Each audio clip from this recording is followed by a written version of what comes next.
آج ہمارے خطبے کا موضوع ہے اپنے وطن کی حفاظت اور اس کی خدمت کے لیے فخر اور اعزاز کی بات ہے آدمی کے لیے۔ میرے مومن بھائیوں، عزیز دوستو، انسان اپنے وطن کا سپوت اور اپنے ملک کا فرزند ہوتا ہے۔ وہ کہیں بھی ہو، پوری زندگی اپنے وطن سے جڑا رہتا ہے۔ وطن میں اس کا خاندان، اہل و عیال اور دوست اور احباب ہوتے ہیں۔ وطن سے اس کی یادیں وابستہ ہوتی ہیں۔ وہاں اس کے کارناموں کی داستان لکھی جاتی ہے اور اس کی امنگوں اور تمناؤں کی بنیاد رکھی جاتی ہے۔ آدمی کی نسبت اس کے وطن کی طرف ہوتی ہے اور اسی سے وہ پہچانا جاتا ہے۔ وہ وطن کے سرمایہ اور اس کی نعمتوں کی حفاظت کرتا ہے اور وطن کے راز کی حفاظت کو اپنے لیے قابل اعزاز سمجھتا ہے۔ اسی لیے نبی کریم صلی اللہ علیہ وسلم نے وطن کی حفاظت کا حکم دیا ہے اور اس کی دفاع کی ترغیب دی ہے، بلکہ آپ صلی اللہ علیہ وسلم نے اپنے عمل سے اسے ثابت فرمایا ہے۔ چنانچہ ایک رات اہل مدینہ کو کوئی خوفناک آواز سنائی دی جس سے لوگ گھبرا گئے اور کچھ لوگ اس آواز کی طرف دوڑے تو انہوں نے دیکھا نبی رحمت للعالمین صلی اللہ علیہ وسلم وہاں سب سے پہلے پہنچ چکے ہیں۔ پھر جب مدینہ منورہ کی حفاظت کے سلسلے میں پورا اطمینان ہو گیا تو حضرت صلی اللہ علیہ وسلم وہاں سے واپس ہوئے اور لوگوں کو اس طرح اطمینان دلایا، لم تراعو، یعنی ڈرنے اور گھبرانے کی کوئی بات نہیں، لوگوں بالکل مطمئن رہو۔ میرے دوستوں، ذرا رسول اکرم صلی اللہ علیہ وسلم کی ہمت و شجاعت کے بارے میں سوچو اور وطن کی حفاظت اور اس کی دفاع کے سلسلے میں آپ صلی اللہ علیہ وسلم کی پیش قدمی پر غور کرو تاکہ ہمیں معلوم ہو کہ وطن کی حفاظت ایک شرعی مقصد اور دینی فریضہ ہے۔ متحدہ عرب امارات کی حکومت اپنے جوانوں کو مضبوط بنانا چاہتی ہے اور انہیں وطن کی حفاظت میں شریک کرنے کی ہمیشہ خواہش رکھتی ہے۔ اس مقصد کے لیے حکومت نے الخدمت الوطنیہ کا ادارہ قائم کیا ہے تاکہ فرزندان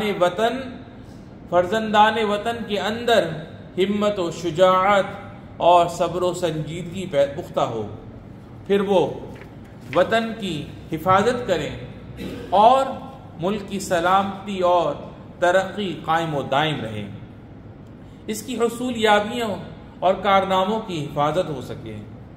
نوجوانوں کے والد محترم، الخدمت الوطنیہ میں شامل ہونا بڑے اعزاز کی بات ہے۔ اس پر آپ اور آپ کے بچے قابل مبارکباد ہیں۔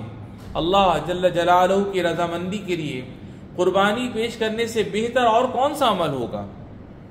اسی طرح دین، وطن اور آبرو کی حفاظت سے عمدہ اور کیا کام ہوگا؟ اور ملکی اتحاد اور آباء و اجداد کی کارناموں کی حفاظت سے اعلیٰ اور کون سا کارنامہ ہوگا؟ نبی کریم صاحب خلق عظیم صلی اللہ علیہ وسلم کا فرمان ہے، رباط یوم فی سبیل اللہ خیر من الدنیا وما علیہا، یعنی اللہ کی راہ میں ایک دن مورچے پر ڈٹے رہنا دنیا و ما فیہا سے بہتر ہے۔ یا اللہ، ہمیں تو اپنی اطاعت و عبادت کرنے والا بنا دے اور اپنی رضا کے لیے وطن کی حفاظت کی توفیق عطا فرما۔ یا ایھا الذین آمنوا اطیعوا اللہ واطیعوا الرسول واولی الامر منکم، اقول قولی ھذا واستغفر اللہ۔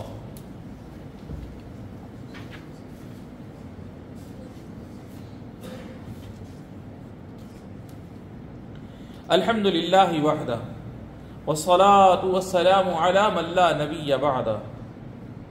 وطن کے وفادار سپوتوں، اپنے اندر ہمت و شجاعت اور قوت و طاقت پیدا کرو اور ہمیشہ خاتم الانبیاء صلی اللہ علیہ وسلم کا یہ فرمان یاد رکھو، المؤمن القوی خیر واحب الی اللہ من المؤمن الضعیف وفی کل خیر احرص علی ما ینفعک واستعن باللہ ولا تعجز.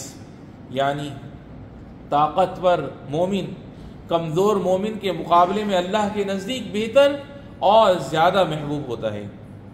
ویسے خیر تو ہر مومن میں ہوتا ہے.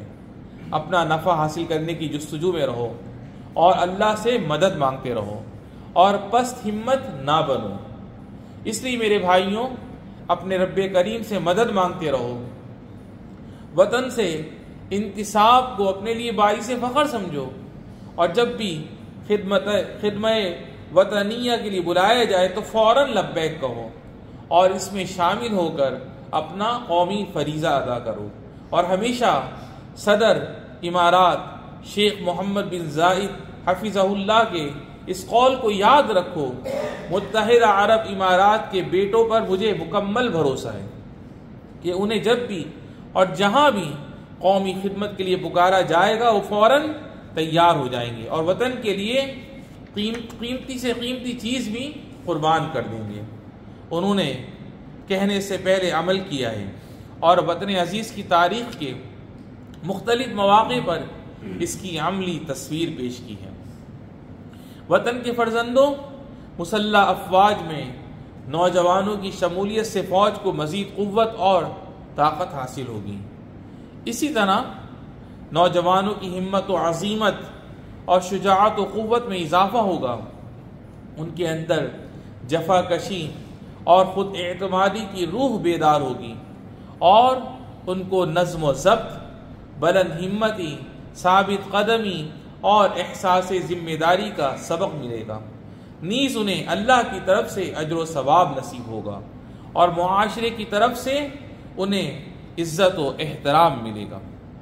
یا اللہ، متحدہ عرب امارات کی مسلح افواج کی مدد فرما، بری بحری اور فضائی افواج کی حفاظت فرما اور نوجوانوں کو وطن کی خدمت اور ملک کی حفاظت کے لیے قبول فرما. الہ العالمین ہمیں، ہمارے والدین، بہن، بھائی، بیوی، بچوں کو صحت و سلامتی اور عافیت والی زندگی عطا فرما، اور جن کے والدین اور بہن بھائیوں میں سے جو بھی تیری بارگاہ میں چلیں گے رب العالمین، ان سب کی بے حساب بخشش و مغفرت فرما. وصلی اللہ